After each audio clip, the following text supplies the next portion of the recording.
did the A.B. Vajpayee government cooperate with the commission? Sad to say, Ananya, the government did not cooperate. It was the first time there was a non-Congress government in power appointing the commission, so there were great hopes that the government will cooperate. But there was duplicity at all levels, on all sides. The state government, immediately after the decision by the Calcutta High Court, it went into big furore, making demands on the central government. There was a communist CPIM-led government in West Bengal, and they said, oh, the central government, they must appoint this judge immediately. He must be given access to all the documents, and there was hoo-ha. But the point is, actually, apart from the central government, the state government also had thousands of documents. They also had hundreds of files. They were never released. So I don't blame only the A.B. Vajpayee government, I blame all the governments. Sometimes during the watching of these episodes, there have been some raiders who said, are you pro-BJP? Are you anti-Congress? I have no agenda. I'm not pro-BJP, I'm not anti-Congress. I just want the truth to be out. And the point is actually that all governments have been duplicitous with regard to their dealings on the matter of the disappearance of Subhash Bose. The A.B. Vajpayee government was a BJP government. They did not cooperate with the commission. The first two commissions, they were Congress appointed. They tried to block the proceedings of the commission from getting far. The state government, CPIM, they were shouting that all the documents should be produced, but they were documents at the state government level. They could have just said, declassify all these documents at the state government archives, and it would have been done. Just with the signature of the chief minister, it was never done. So, you know, the pot calling the kettle black. The Mamata Banerjee government, they were in power for many years. They never took action to release the documents. Okay, finally, you can say that Mr. Modi deserves credit, but maybe he should also apologize for his party not having taken action sooner. The conclusions of the Mukherjee committee were finally not accepted by the A.B. Vajpayee government. That too is a great question. Why those commission, that important committee, which came to the conclusion actually that there was no air crash, which came to the conclusion that Bose had not died in an air crash. It came to these conclusions, and we will discuss them in greater detail, but the A.B. Vajpayee government never accepted it. So I think that there were many crouching dragons. As I mentioned in a previous episode, one of the titles I had toyed with was to have Springing Tiger, Crouching Dragons. Springing Tiger, because Bose was like a springing tiger. This was the insignia of the INA in their uniform. And the Crouching Dragons, this was the big powers of the day.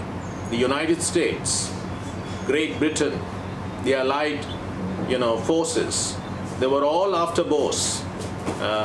When the Americans came to power, there were many assassination attempts which were made on Fidel Castro, the Cuban leader. But at the time of the British also, they attempted to assassinate Bose on many, many occasions. So Bose had all these, he was a springing tiger, but there were all these crouching dragons. But sad to say, the crouching dragons were not only overseas. Within the nation also, there is no political party which was honest in power, which came out and said, the truth must come out. We will support the committee.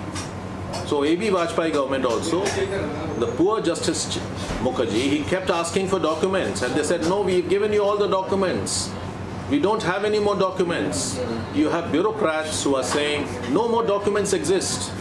And now we know, because these documents have been declassified, many of them, that there were hundreds of files, there were thousands of documents. So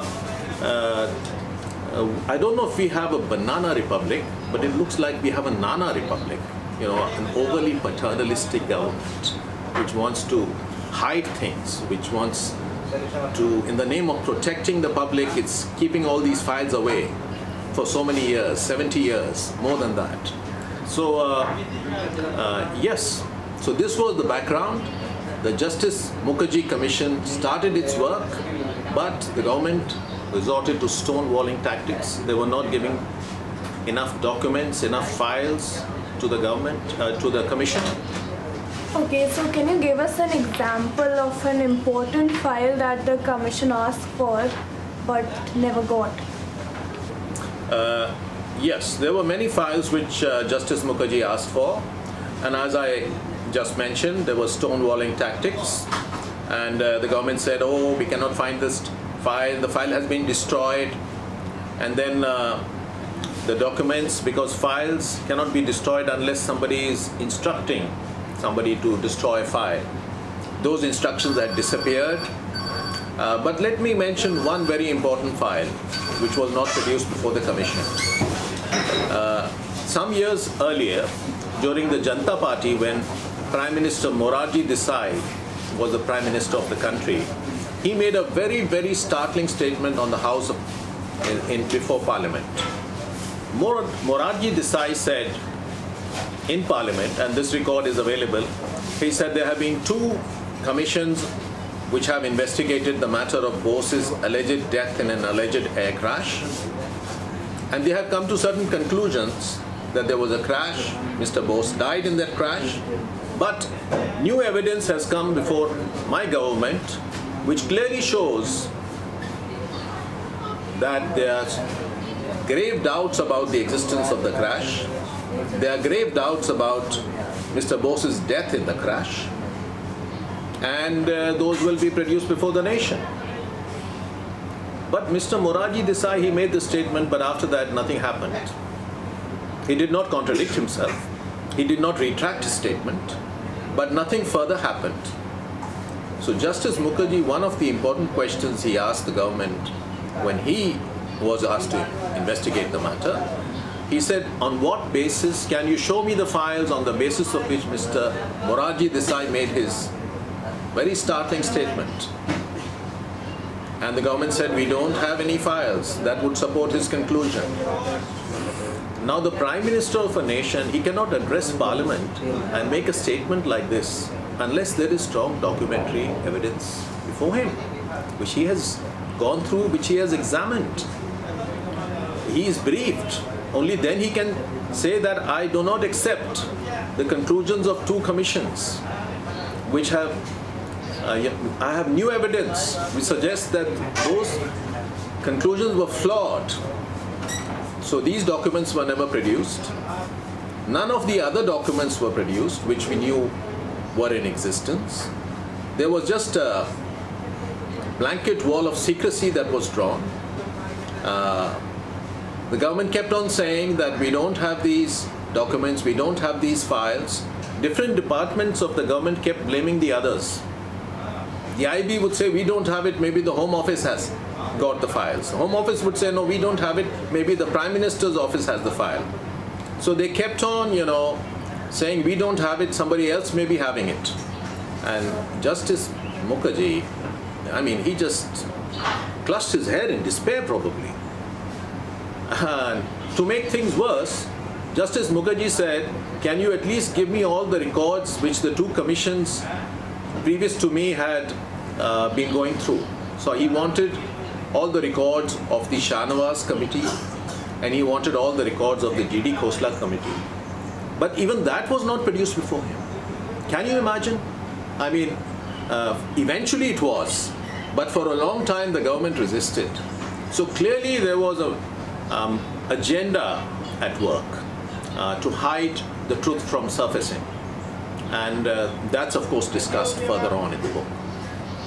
Okay, so before talking more about the commission, there were many theories that said that Bose survived the crash and he was probably living in India. So can you first tell us about that? There were at least a dozen such theories, Ananya. When somebody very famous, somebody very great, somebody very much loved dies, people don't want to believe the person has died. And they will discover all kinds of reasons to say, oh, he never died. And for example, one of the things which Justice Mukherjee had to conclude was, is Bose dead? And he said, without going into whether there was an air crash, without going into the fact whether Bose died in the air crash, just on the basis of longevity, I can conclude that Bose is probably dead because it's more than 100 years ago that the crash took place. I mean, he would have been more than 100 years, and therefore he's probably dead. But many people came and they said, no, he's not dead. Somebody gave evidence that there is a sadhu living in the Himalayas who's 124 years old. So the great psychologist Sigmund Freud, he said people often don't want to believe things which they do not want to hear. People believe what they want to hear. So many people, they did not want to believe that Bose had died. So there are all these kind of fanciful disappearance theories. I'll tell you about two, for example, which Justice Mukherjee Commission considered, which are completely, wacky, which can be dismissed at the outset. For example, there was a theory on Mr. Bhattacharya. He even wrote a book, The Killing of Netaji. He said that in 1945, the British brought Bose on a special flight from Singapore, imprisoned him in the Red Fort, and then killed him there. And then he's interviewed by the justice, and he cannot produce any proof. He says, no, I don't have the proof, this is all from my imagination. And the execution is supposed to have taken place on the 15th of August. So that's also a coincidence. So it's just a piece of fiction. It's dramatic because it happens on the 15th of August. It's dramatic because he is incarcerated inside Lal Killa and he's executed by the British. But there's no reason why they would bring him all the way, fly him on a special aircraft, and there's no proof. So this is clearly a theory which can be dismissed at the outset. There's an even wackier theory which says that in 1977 there was an air crash which took place somewhere in Uttar Pradesh, and the proponent of this theory says that there was this air crash and there were 3 people who died in the air crash, who survived the air crash. There was Hitler, there was Netaji Subhash Bose, and there was a 3rd person. So all kinds of fanciful theories. Hitler was, in an aircraft with Subhash Bose. So these kind of theories can be dismissed at the outset. But there were other theories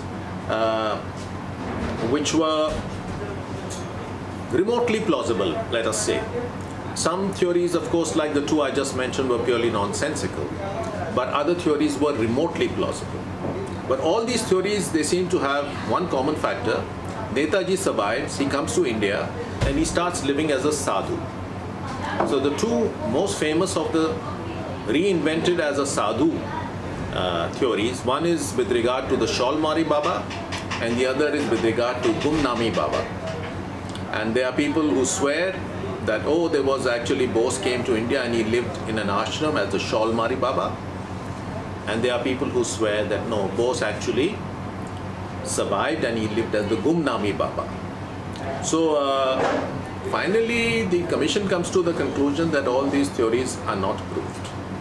But what is surprising and remarkable is the fact that there are many well-known people who support these theories. For example, there was a major who visited the Sholmari Baba and he said, I have met Mr. Bose. This is the same person. Bose is nobody else but the Sholmari Baba. He held a press conference. And with regard to the Gumnami Baba also, Bose's relatives went. One of his sisters went and she met Gumnami Baba, and then she was convinced that this is Mr. Bose. Gumnami Baba had some photographs of the Bose family. And the people who said that Gumnami Baba is Bose, they said, look, he has these photographs of the Bose family. This conclusively proves that he is none other than Subhash Bose. But when the dental records were compared, when the handwriting samples were compared, Justice Mukherjee came to the conclusion that all the experts said there was no perfect match. So all these theories, in my view, they can be dismissed. And none of them is true. They just represent a wish of the people that Bose had a happy ending, that he survived, that he lived like a recluse, like a sadhu. It fits in with some kind of religious ideas. What is surprising though is that There are people who one would consider to be highly intelligent. There are people who knew Subhash Bose, and some of those also give credence to these kind of theories. But with respect to their views, I would say that actually you don't have to look very far for reasons to discredit this kind of theory. Because when you ask these people, why do you believe in the Sholmari Baba? Why do you believe in the Gumnami Baba? Why would you believe that Subhash Bose would hide his identity? They come with only one explanation. They say, oh, Subhash Bose was Gumnami Baba, Subhash Bose was Sholmari Baba, or Subhash Bose was some other sadhus also. There are all these theories. But he never revealed his identity because he was scared that the government in power, the Congress government, would send some people to assassinate him. Simple question. A man who was waging a war against the most powerful empire in the world, which was the British, the American, the Allied forces, who created an army to fight, wage this historic battle against all odds. Such a man, he will be scared of an assassination attempt. I mean, people don't realize, but they're implicitly accusing Bose of cowardice. And I think it's shameful that they should accuse him of becoming a reclusive Baba who would hide his identity from the nation just because he was scared that some Congress government in power would assassinate him. This is conspiracy at, a very foolish level. I mean, it does, of course, injustice to the Congress government, because why would they assassinate such a great leader? But it does even greater injustice to Bose, because this was a man who was the epitome of courage. He represents Indian valor, Indian heroism. He represents Indian manhood. He and the INA, which he was sustained. And then you say that he was just hiding, he became a sadhu, he became a recluse. I think very often character is destiny, and very often you can conclude just based on your understanding of a certain character whether he would do something like this. So as a matter of record, Justice Mukherjee did not find favor with any of these various conspiracy theories. In fact, it's my personal impression that he wasted a lot of needless time going through all these conspiracy theories. But nothing was proved. He came to the conclusion none of these theories could be proved, but it was not needed.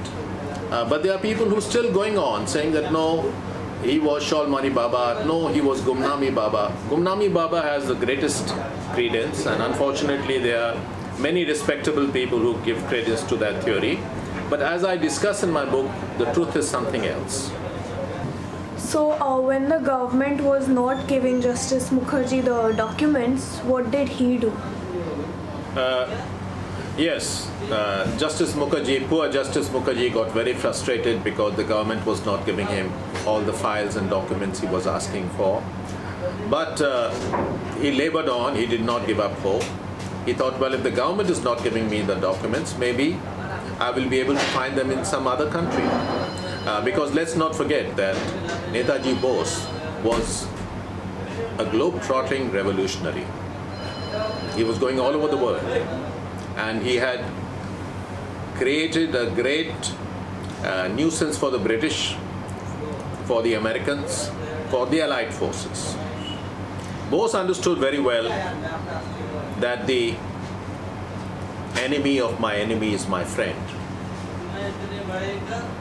And the British and the Americans, they also understood very well that the friend of my enemy is my enemy. Unfortunately, historians in India don't seem to have understood Bose's point of view.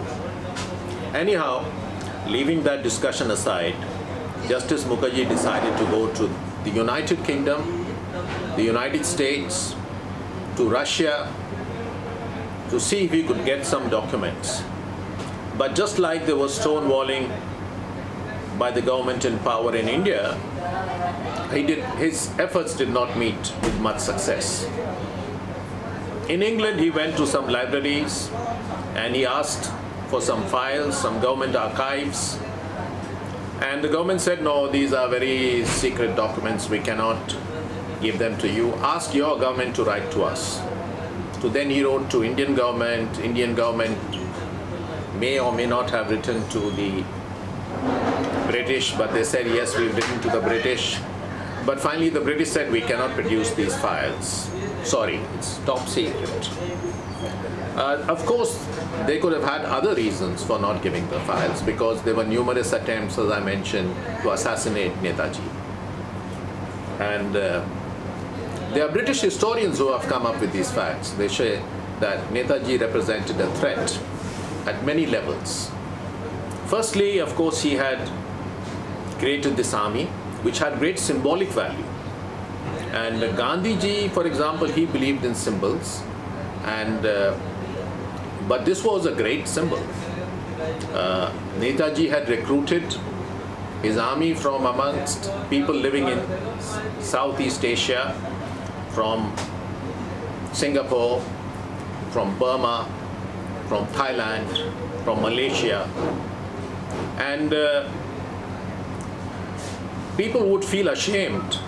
Indian army working for the British, they would feel ashamed when they would fight against their brothers and sisters in the Burma campaign. So, although Netaji's INA was not having so many recruits from mainland India, most of the recruits were coming either from Southeast Asia, or they were POW prisoners who had been captured by the Japanese. And Netaji convinced them, why do you want to be a prisoner of war with the Japanese? Why don't you fight on the right side with the right team against the British, who have said that we will not give you independence even if we win the World War? And he convinced them. So, but there were a trickle of people coming from mainland India, and the British were worried that this trickle could become a greater flow, it could become a flood. And although this was almost a unique attempt by Netaji, it was not completely unique, because there were similar movements in the British Empire taking place across the globe.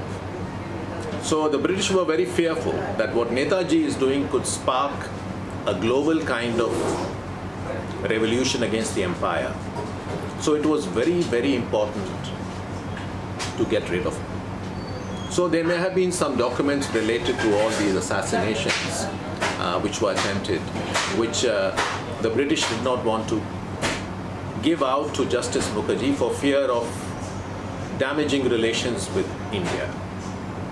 So Justice Mukherjee did not have success in England. Then he went to the United States. He did not have much success there. Then he went to the Soviet Union. He did not have much success there also. He went to Japan. He spent a lot of time on the DNA issue to see whether the DNA of the ashes which were there at Renkoji Temple in Japan could be matched with Bose. But finally those attempts also, those very laborious attempts, they did not also meet with much success. Finally he went to Taiwan, and I think we can reserve the last episode for Justice Mukherjee and his conclusions in Taiwan, and for what I say in the book, in the second last chapter, about what really happened to our great national hero, Subhash Chandra Bose.